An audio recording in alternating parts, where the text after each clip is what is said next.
We're going to take you on a journey to the end of the earth to show you a place that might someday save humankind. It's a bank built to last 10,000 years, but it's not money or gold that's on deposit. Currencies rise and fall with civilizations.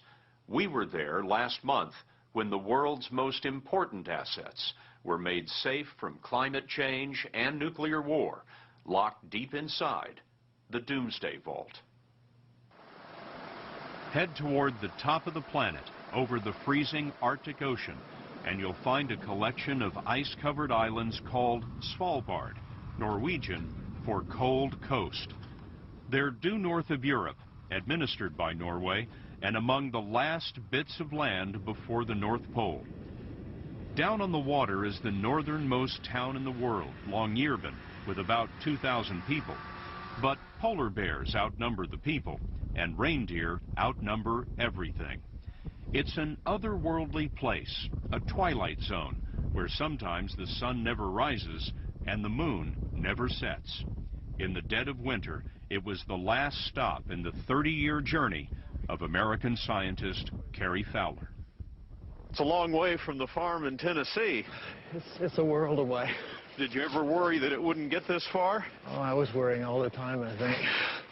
But here we are. From the outside, it looks like a concrete wedge pounded into a mountain. Walk through the door and cross from a hostile wasteland into a safe house for humanity. Well, I've got to say, it looks like a doomsday vault. It probably is one.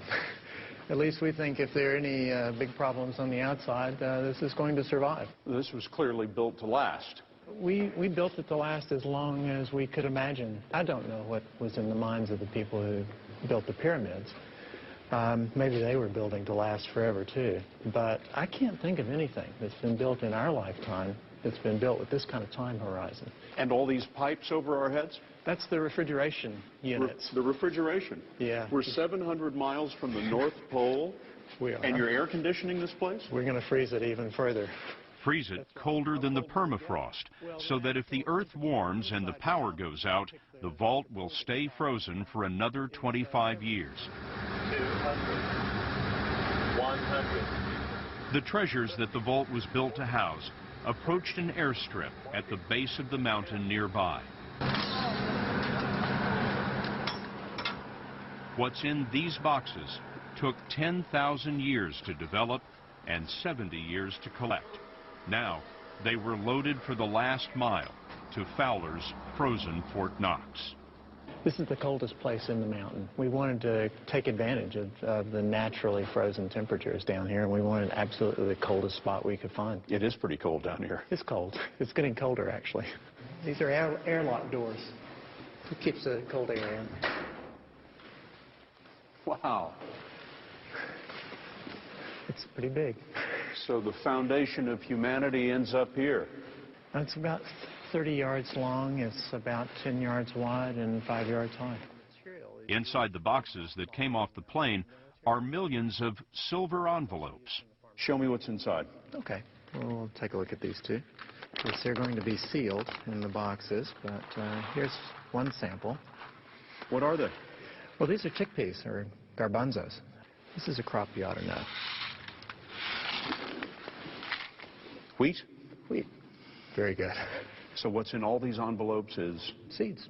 Mm-hmm. This is a giant vault built in the Arctic just to house seeds. That's right. It's a seed bank. If you could clear away the ice, you'd see that, officially, the bank is called the Svalbard Global Seed Vault. It's built to warehouse backup copies of all the world's crops, 1.5 billion seeds. Everything from California sunflowers to ancient Chinese rice.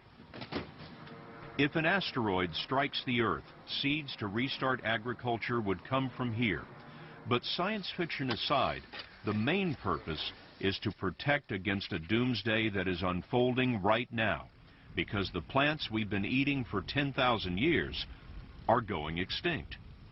If you ask somebody how many kinds of apples are there, they're going to say, well, there's red, there's green, there's yellow, there's Macintosh, there's Golden Delicious. They're going to give you an answer like that. Maybe 25, I would guess. Good guess. But in fact, In the 1800s in the United States, people were growing 7,100 named varieties of apples. 7,100 different varieties of apples. And how many are there today?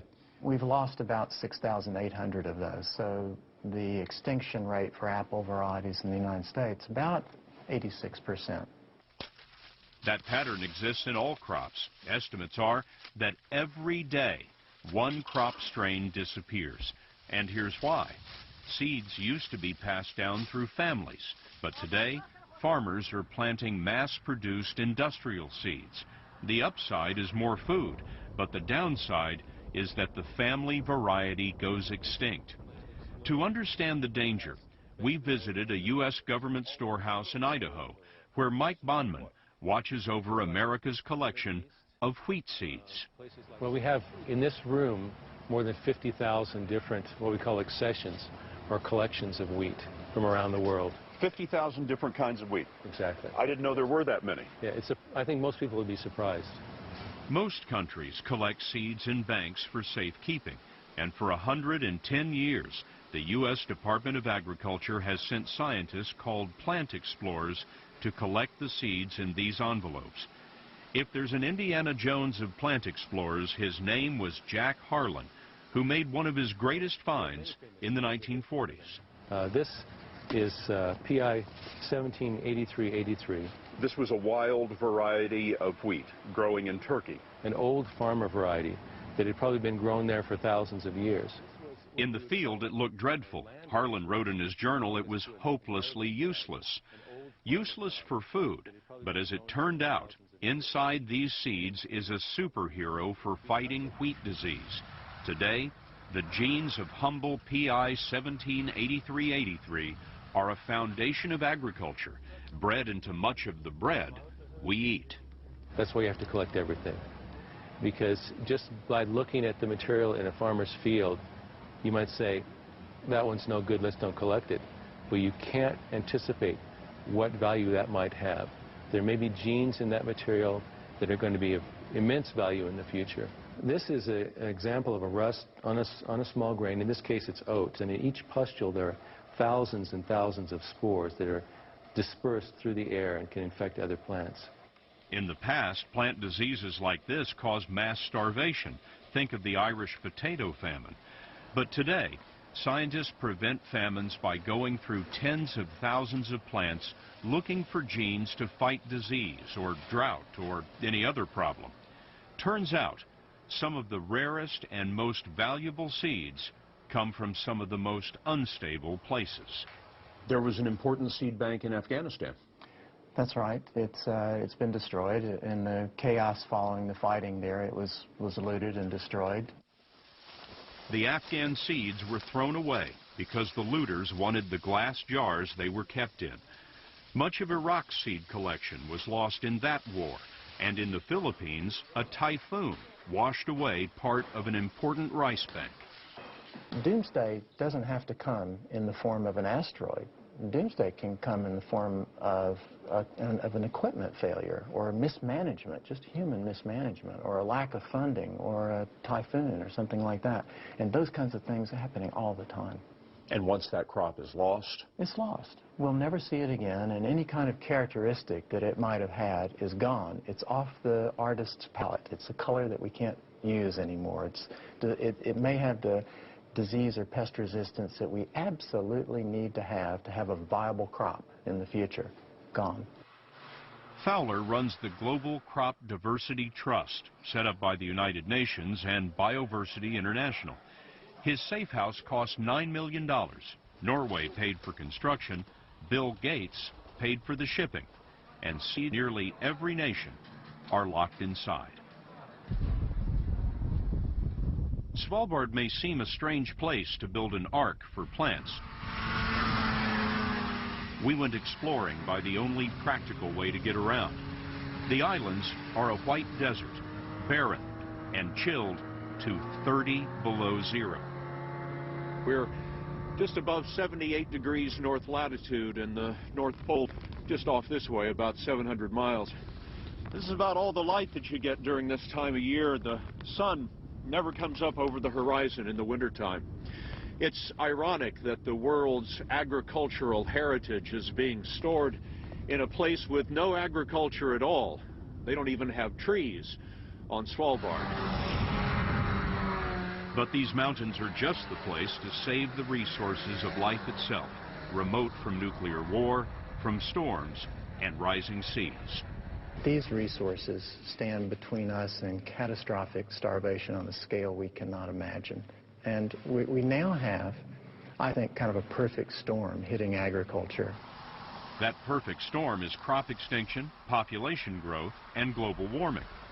At the University of Washington, Professor David Battisti has calculated that in 100 years, farmers will face temperatures unlike any in human history.